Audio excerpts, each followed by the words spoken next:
Imagine a vast desert scorching under the relentless sun. This was ancient Egypt, a land seemingly hostile to life. Yet amidst this arid landscape flowed a lifeline, the mighty Nile River. The Nile was more than just a source of water. It was the very heart of ancient Egyptian civilization, its lifeblood and its inspiration. The Egyptians depended on the Nile for everything. It provided the water essential for their crops to grow, transforming the barren desert into fertile farmland. The river teemed with fish, a vital source of food for the people. Its banks were lined with papyrus reeds, used to make paper, boats, and even sandals. The Nile was their highway, connecting the north and south, allowing for trade and communication. It was also a source of beauty and wonder, its banks adorned with temples and tombs, testaments to the Egyptians' deep reverence for this life-giving river. For the ancient Egyptians, the Nile was not just a river, it was a god, a symbol of life, and a source of endless fascination. Every year, the Nile River would undergo a remarkable transformation. As the rainy season arrived in the Ethiopian highlands far to the south, the river would swell, its waters turning a deep, fertile brown. By June, this surge would reach Egypt, inundating the surrounding lands and depositing a rich layer of silt. This annual flood, far from being a disaster, was a blessing. The Egyptians called it the gift of the Nile. The floodwaters brought with them a fresh layer of nutrient-rich silt, revitalizing the soil and ensuring a bountiful harvest. The Egyptians became masters of managing this annual flood. They built intricate irrigation systems, canals, and basins to control the water's flow and distribute it evenly across their fields. This allowed them to cultivate crops like wheat, barley, and flax, staples of their diet and economy. The predictability of the Nile's flood was crucial. It allowed the Egyptians to develop a sophisticated calendar, plan their agricultural cycles, and build a prosperous civilization based on the bounty of the river. Imagine a time before roads and cars. In ancient Egypt, the Nile River was their highway, a bustling waterway connecting the length and breadth of the kingdom. Boats of all sizes, from small fishing vessels to grand royal barges, plied the river's waters. The Nile flowed from south to north, making it easy for boats to travel downstream with the current. To return upstream, they used sails to catch the wind or were towed by men hauling on ropes from the riverbanks. This watery highway was vital for trade. Farmers transported their surplus crops to market, while merchants brought luxury goods from distant lands. The Nile also enabled the Egyptians to move heavy stones and building materials essential for constructing their magnificent temples and pyramids. The river was also a conduit for communication. Royal messengers carried decrees and news from the pharaoh to the furthest reaches of the kingdom, ensuring swift and efficient governance. The Nile's rhythm of flood and renewal had a profound impact on ancient Egyptian beliefs about life, death, and the afterlife. They saw the river's annual cycle as a reflection of their own lives. Just as the Nile flooded, bringing new life to the land, they believed that death was not an end, but a transition to another world, a kind of rebirth. The setting sun, disappearing below the horizon each evening only to rise again in the east, reinforced this belief in a cyclical existence. The Egyptians developed elaborate burial rituals and beliefs about the afterlife, influenced by their observations of the natural world. They mummified their dead, preserving their bodies in the hope of resurrection, just as the land was reborn after the flood. Tombs were often decorated with scenes of the Nile and its abundant wildlife, reflecting the belief that the deceased would continue to enjoy these pleasures in the afterlife.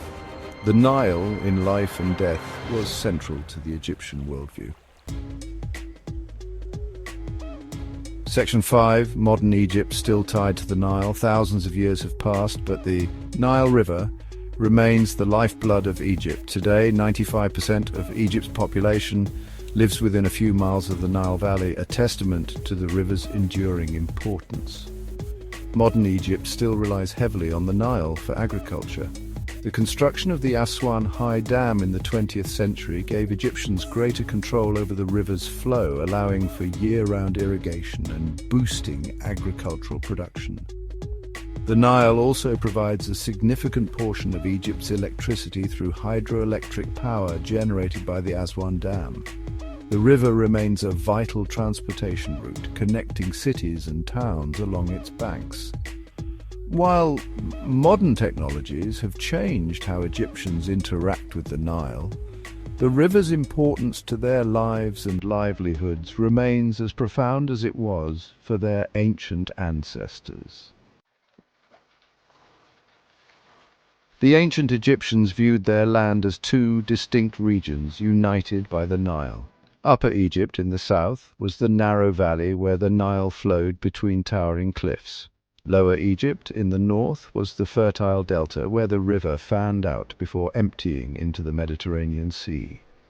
The pharaoh, the ruler of Egypt, was responsible for maintaining the unity of these two lands, symbolized by the double crown they wore. The pharaoh was considered both the king of Upper and Lower Egypt, a living god who ensured the land's prosperity and the people's well-being. The Nile played a crucial role in unifying Egypt. It facilitated communication, trade, and cultural exchange between the two regions. The pharaoh's power was often projected through grand processions on the Nile, showcasing their authority and reinforcing the unity of the kingdom. Tutankhamun, the boy king, ascended to the throne of Egypt at the tender age of 9.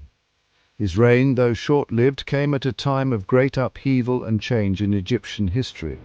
Tutankhamun's father, Akhenaten, had instituted a radical religious revolution, replacing the traditional worship of many gods with the worship of a single god, the Aten, the sun disk. This caused great unrest among the Egyptian people and the powerful priesthood. Upon becoming pharaoh, Tutankhamun reversed his father's reforms, restoring the old gods and traditional religious practices. He moved the capital back to Thebes and oversaw a period of restoration and stability. Tutankhamun's reign was tragically cut short when he died at the age of 19. The cause of his death remains a mystery, though recent studies suggest he may have succumbed to complications from a broken leg and malaria. The discovery of Tutankhamun's tomb in 1922 by Howard Carter remains one of the most remarkable archaeological finds of all time. Unlike most other pharaohs' tombs which had been looted over the centuries, Tutankhamun's tomb was largely intact, offering an unparalleled glimpse into the burial practices and beliefs of ancient Egypt. The tomb was a treasure trove of artifacts, over 5,000 objects, each one meticulously crafted and imbued with symbolic meaning. These objects were intended to accompany Tutankhamun on his journey to the afterlife, providing him with everything he would need in the next world. Among the most stunning objects were Tutankhamun's golden funerary mask, his gilded shrines, chariots, weapons, board games, and even a cache of food and wine. These objects not only reveal the opulence of ancient Egyptian royalty, but also their profound beliefs about death and the afterlife. The Nile River and the story of Tutankhamun are forever intertwined, a testament to the enduring legacy of ancient Egypt. The Nile's rhythm shaped a civilization, its ebb and flow reflected in their art, beliefs, and way of life. Tutankhamun, though he ruled for a short time, has become an icon of ancient Egypt, his name synonymous with the splendor and mystery of this ancient civilization. The treasures from his tomb, preserved for millennia, continue to captivate the world, offering us a window into a vanished past. The Nile still flows, a symbol of resilience and continuity, a reminder that even in the harshest of environments, life finds a way. And Tutankhamun, the boy king, continues to reign, not as a pharaoh, but as a timeless symbol of the enduring allure of ancient Egypt.